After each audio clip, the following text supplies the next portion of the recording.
Hey there, it's Tom Corson-Knowles, best-selling author of Guest Blogging Goldmine, and in this video I'm going to give you a quick guide to guest blogging and show you how to use it to drive massive amounts of traffic to your website. Now, this was my tried and proven strategy that I used. It was one of my first marketing strategies I started to use online several years ago that really started to amp up my business big time. So I think in just 9 months, I took one of my blogs from 0 to over 100,000 hits a month, basically just through guest blogging. And it's a totally free strategy. You don't need any money. All it takes is a little bit of time and a little bit of creativity and a little bit of work to make it work for your business. So first of all, you have to have a blog that's valuable. If you don't have a blog that's valuable, if you're not posting valuable content on your site, if you haven't gone through the rest of this course, and the rest of the information on how to create a website that's attractive and valuable and is actually adding valuable information to the marketplace. If you haven't done that, guest blogging is not going to work for you. It's just not, because it's all about relationships and it's all about adding value. So the more relationships you create, the better those relationships are, and the more value you add, the better you will do with guest blogging. If you have no idea what guest blogging is, basically, it's when you go to someone else's website and say, hey, I will write an article for your website, and you can post it and then link back to my website. It's a very simple way of doing it, doing business online. A lot of bloggers need content, want content for their audience. And so if you can write a great article for their audience that's going to help them, they will happily post your article exclusively on their site and then link back to your website. And it's usually done through an author bio. Again, a guest blog post is basically just any regular blog post, but it's written by someone else from an outside website generally, and then you're going to link back to their site in return. You don't have to link back to their site, but that's generally kind of the best practice for guest blogging. And if you're going to use guest blogging to grow your business, you're always going to want to link from the websites you guest blog on, because that's basically why you're doing it. That link is going to give you tons of credibility within Google and other search engines and help get you a lot more traffic to your website. So here's how I go about guest blogging. So the first thing I would do is I would go to Google and I want to find blogs in my marketplace. So let's just say you are a blogger and you blog about gardening. So I'm going to go type in gardening blogs, and then I'm just going to search, and I'm going to take these links on Google.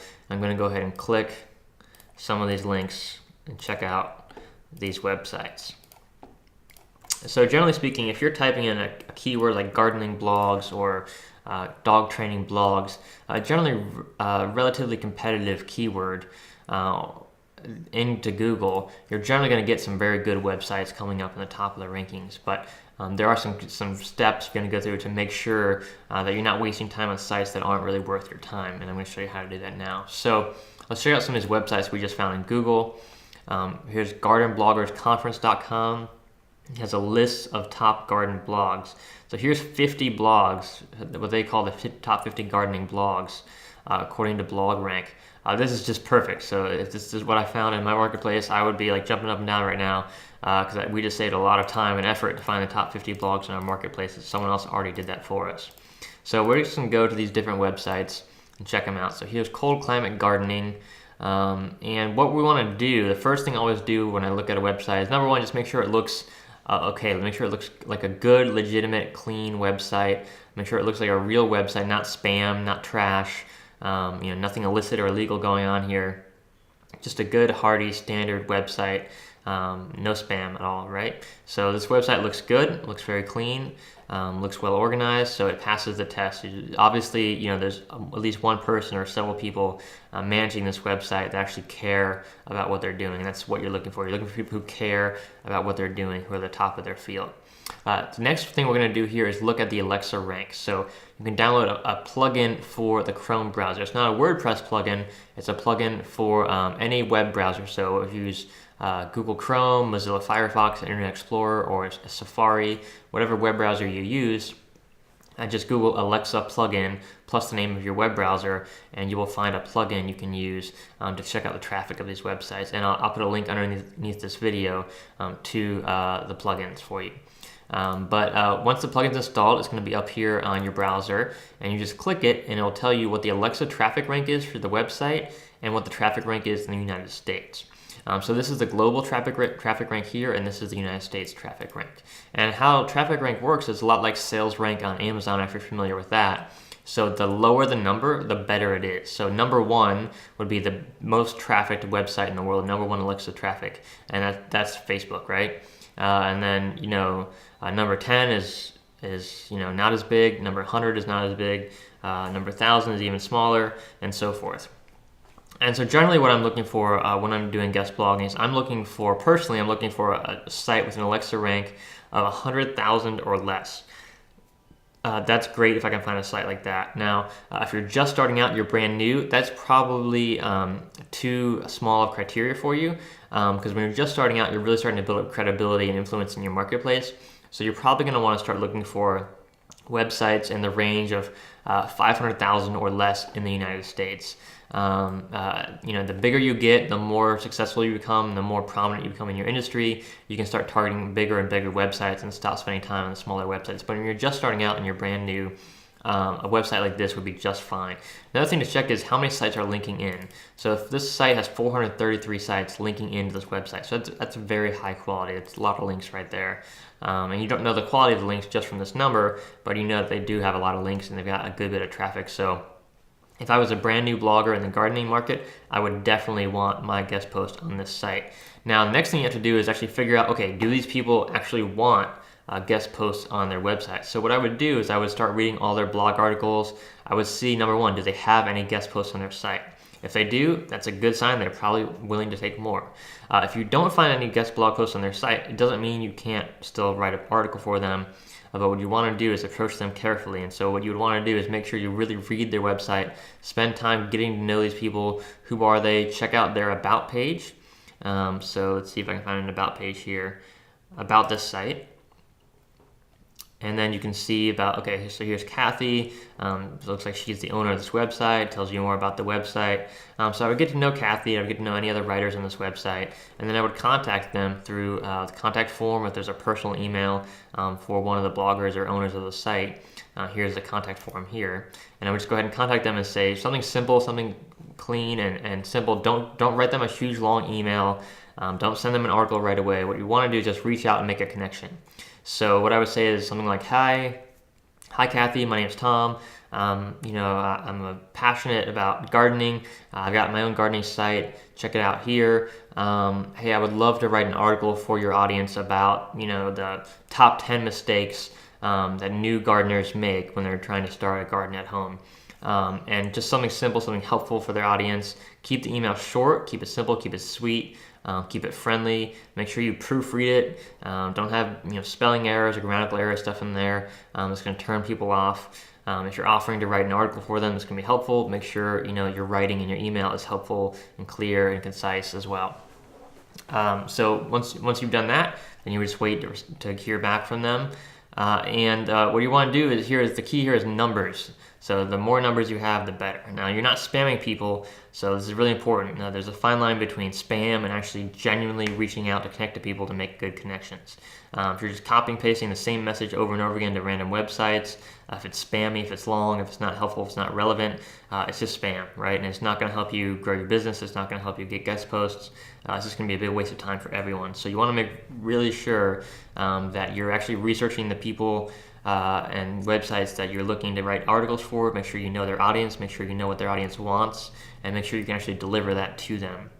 If you can't, just pass. Just go on to the next site and find a website that does have a relevant audience that you can add value to along the way. So then what I would do is basically just continue this process, keep going through all these different websites. Again, you're looking for websites that are clearly websites owned by real people, that are real legitimate websites. So if you see anything that looks spammy, if you see anything that really turns you off, if you wouldn't be proud to have your article on that website, just don't contact them. Just don't do business with people or companies that you don't trust or don't like or don't share similar values with. And that's basically the simple process of guest blogging. Really, the magic here is in implementation. So the magic here is in, number one, being able to find the right sites. So again, follow the instructions in this video. Go to Google, search for keywords in your marketplace, for blogs in your marketplace. Use the Alexa Rank plugin to make sure you're looking at sites that actually have enough traffic to be worth your time. and then research the website, research the owners of the website, send them a personalized email letting them know that you're a blogger and that you'd like to write an article for their site, and let them know. Now, there's other things that you can do sometimes. So here you'll see a garden blog directory and it says get your blog listed here. If I see something like this, I would immediately submit my information here. I wouldn't bother even writing a guest post. If they're just going to link to me in a directory, that's awesome and amazing. Now, if the site was super big, I would certainly write a guest post as well as add myself to the directory.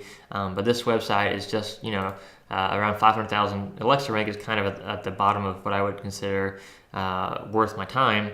And so I wouldn't, if I can just get a link from a directory here, rather than having to take the time to write a whole article for the website, that's awesome. So anyone in gardening, I would definitely go to the site. I would add your blog here to this directory. It's a great way to get a link through blog directories and things like that. Now, one important thing to take note of when you're doing guest blogging or any kind of link building to your website is you want variety.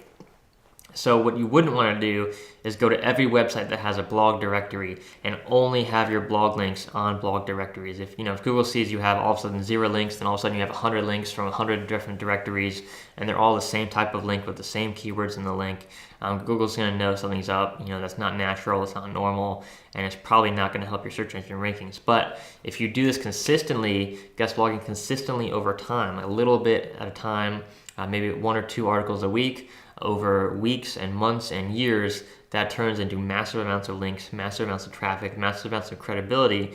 And Google says, hey, this is natural. It's this natural progression of link building. The links are varied. They're from different websites with different anchor text. It just looks natural. It feels right. And so Google's going to say, hey, we trust you. We trust your links. We trust the credibility of your website. So we're going to send you a lot more traffic now. So that's basically guest blogging in a nutshell. It doesn't have to be very complicated. If you just follow the system in this video, it will work for you. But again, the key is consistency, finding the right websites, creating connections with the right people, the right influencers, and then also being willing to go beyond, to take relationships to an even deeper level. So through guest blogging, I've had things like podcast interviews where I've interviewed other people for my podcast. Other people have had me on their podcast shows. I've had radio interviews. I've been on webinars. I've spoken at conferences, all through connections that I built through guest blogging and connecting with other bloggers in my marketplace. So it's an incredibly powerful strategy. Really, if I could only choose one way to get traffic to my blog, it would be only guest blogging, because what you're doing is you're connecting with the biggest influencers in your marketplace. So imagine your marketplace right now, however many millions or billions of dollars a year it is. Imagine if you had relationships with every one of the top people, the top influencers in your industry, the top websites in your industry. Do you think that would help your business? Abso-freaking-lutely, right? And you don't need to spend money to do it. All you have to do is spend the time, energy, and effort to do the research and to build the relationships. And that's why I love guest blogging. I'm super passionate about it. And that's why I'm not going to tell you, thousands of different ways to get traffic to your blog. You don't need thousands of different ways. Most of the traffic strategies I've tried, and I've tried thousands of ways, 99% of them don't work, take too much time, take too much money, aren't worth the effort. Guest blogging is one of those few strategies that really, really work and really, really works well if you do it right. But again, the key is to do it right and to do it consistently. So if you just do it for a week or just a month or just 6 months or even just a year, it's not going to work for you. You might as well not even bother doing it at all. If you do it consistently for 2 years, 3 years, 5 years, you will see incredible increases in your traffic and in your sales online, assuming you have sales funnels and everything set up to actually make money and sell online. You'll see just huge amounts of traffic through guest blogging if you stay consistent with it. All right, so I hope this video has been helpful for you, and I'll see you in the next video. Take care.